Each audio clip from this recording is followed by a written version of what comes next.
Cześć, mam na imię Bogusia i dzisiaj zabiorę Was na niezwykłe spotkanie z emerytowaną stewardessą panią Beatą Sas-Jaworską. Opowie nam ona o swoich doświadczeniach i niezapomnianych chwilach spędzonych w chmurach. Zostańcie z nami.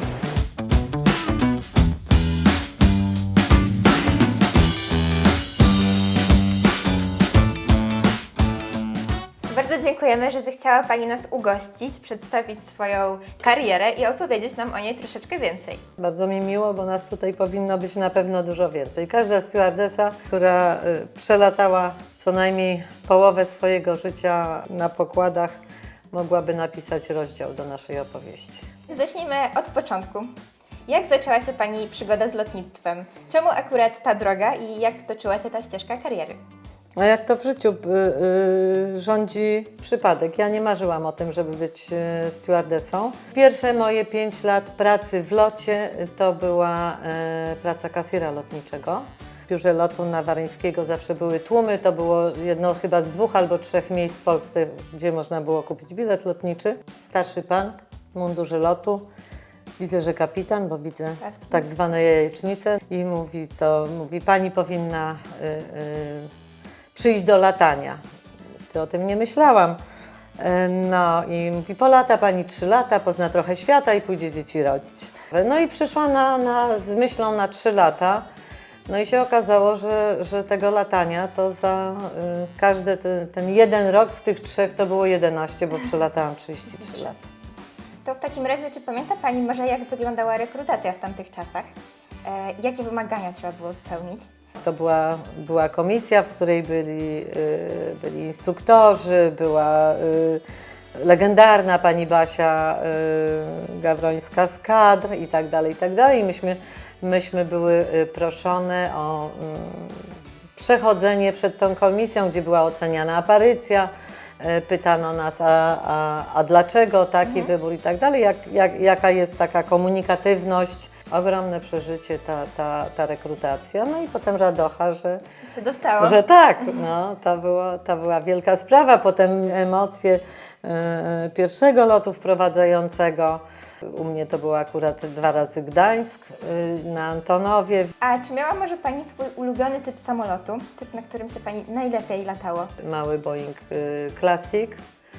Zresztą miałam okazję, to było niezwykle wzruszające, miałam żegnać Classica. To były samoloty, które były zaprojektowane i wykonane dla lotu, dla nas. Stewardesy były proszone o konsultacje, jak ten bufet ma być zorganizowany i tak dalej. Świetnie wyposażony, no bo wiadomo, że to była już zupełnie nowa era, prawda? Jest bowiem ostatnim rejsem, jaki samolot 737 Classic wykonuje dla polskiej linii lotniczych LOT po 22 latach służby. Proszę mi wybaczyć wzruszenie. To wiemy już, jaki był Pani ulubiony samolot, a jaka była Pani ulubiona trasa? Czy było jakieś miejsce, do którego Pani lubiła wracać, które budziło najwięcej emocji? Ja lubiłam ten ciężki lot do Tel Awiwu. To były nocne loty, trudne szalenie, z różnych względów, ale jakoś mi się udawało tak zachęcić załogę, prawda, że musimy to fajnie zrobić. I z tych lotów bardzo często przychodziły podziękowania. No to przechodzimy do wspomnień, tak? No jest ich dużo, oprócz tego, co mam w głowie, to żeby nie rozciągać się za bardzo, to proponuję, żeby ja przyniosę albumy, bo to głównie w tym jest i parę takich pamiątek dla mnie najdroższych ze swojego skarbczyka. To może przejdźmy na kanapę. Jasne. No Bogusiu, ja nie wiem, czy to damy radę. To jest część moich skarbów. To od czego zaczynamy? Jest tutaj masa albumów i pewnie masa wspomnień. Od początku? Oj tak. No to chyba jak od początku latania, no to może tutaj są zdjęcia z mojego lotu. Jako nagroda? Jako nagroda za dobrą naukę, za dobre sprawowanie. To było z Gdańska do Warszawy. Tutaj to ulubione zdjęcia mojego męża, który mówi, moja żona w pracy. No i oczywiście na leżaku pod palmą. Tutaj z załogi wyjechaliśmy tam sobie na wycieczkę w pustynię. Tutaj byłam na przykład bal przebierańców. Ja byłam przebrana za Babę Jagę, ale oczywiście w nawiązaniu bo tutaj miałam napisane lot Boeing 767 na tej miotle. Tu są zdjęcia z pokładu, tu gdzieś w kokpicie. Widać, że zmieniają się mundury, zmienia się moja fryzura. Tutaj wyposażenie, od razu widać, jak się zmieniały samoloty. Tutaj jest na przykład list pasażera, to jest lot do Zurichu. Uśmiech stewardesy likwiduje wszystkie podniebne fobie. To Singapur, tak. To jest Delhi. Tutaj wygłupy w Bangkoku. Jeszcze są haberki, tak zwane haberki. Te mundury, nie było to mój ulubiony kolor, wolę granatowy. No i tutaj mi porobił takie zdjęcia. A mamy tutaj lalkę Barbie, ale nie taką typową lalkę O. Barbie. Z tego co widzę, jest ubrana w mundur. Czy może nam Pani coś powiedzieć o tej lalce? Tak, to jest oryginalna lalka Barbie, którą dostałam na moje 40. urodziny. I to moja córeczka moich wspaniałych sąsiadów. To jest ciocia Beata w stroju stewardessy, bardzo proszę. Czerwona kamizelka, biała bluzka. No.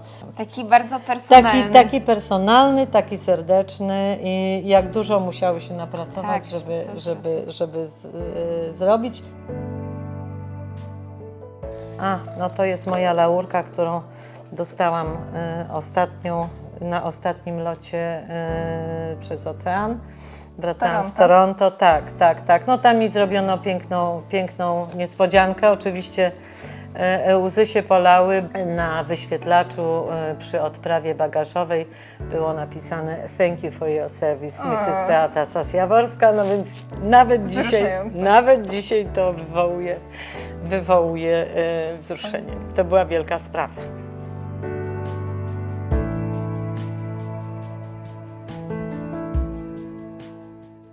To ze swoją wiedzą i swoim doświadczeniem, jakie rady dałaby Pani osobom, które chcą zacząć pracę jako personel pokładowy? Czy są jakieś szczególne cechy charakteru albo może umiejętności, które powinny posiadać takie osoby? Znaczy ja nie lubię mówić, że to jest ciężka praca, tylko że właśnie jest bardzo wymagająca. To musi być człowiek otwarty. Trzeba lubić ludzi, nie można się ich bać. Trzeba się liczyć z tym, że się nie pójdzie na imprezę, że się nie zawsze będzie mogło być z ukochaną osobą, bo za tym idą z kolei ogromne, moim zdaniem, profity w postaci możliwości zobaczenia świata, poznania ciekawych ludzi. Cudowna praca. Życzę każdemu, kto lubi ciekawą pracę, nie jakąś standardową, od 8 do 3, wolny weekend i tak dalej, to pokład na pewno jest cudownym miejscem do spełnienia takich marzeń. To była prawdziwa przyjemność słuchać Pani opowieści, historii i tego, jak wyglądało Pani życie. Bardzo dziękujemy za zaproszenie i naprawdę jest nam bardzo miło, że mogliśmy tego wysłuchać. No cieszę się, że mogłam się podzielić tym moim życiem. No i życzę wszystkim aktualnie latającym i tym, którzy będą chcieli spełnić swoje marzenie albo spróbować, żeby nie ustawali w wysiłkach i żeby byli dobrymi stewardami, dobrymi stewardessami, żeby ludzie ich lubili, a oni lubili ludzi, bo to na tym to polega. Także wszystkiego dobrego dla wszystkich załóg, dla lotu. Dziękujemy bardzo. Jeśli podobał Ci się ten film, koniecznie zostań z nami na dłużej. Zasubskrybuj ten kanał, daj łapkę w górę i skomentuj.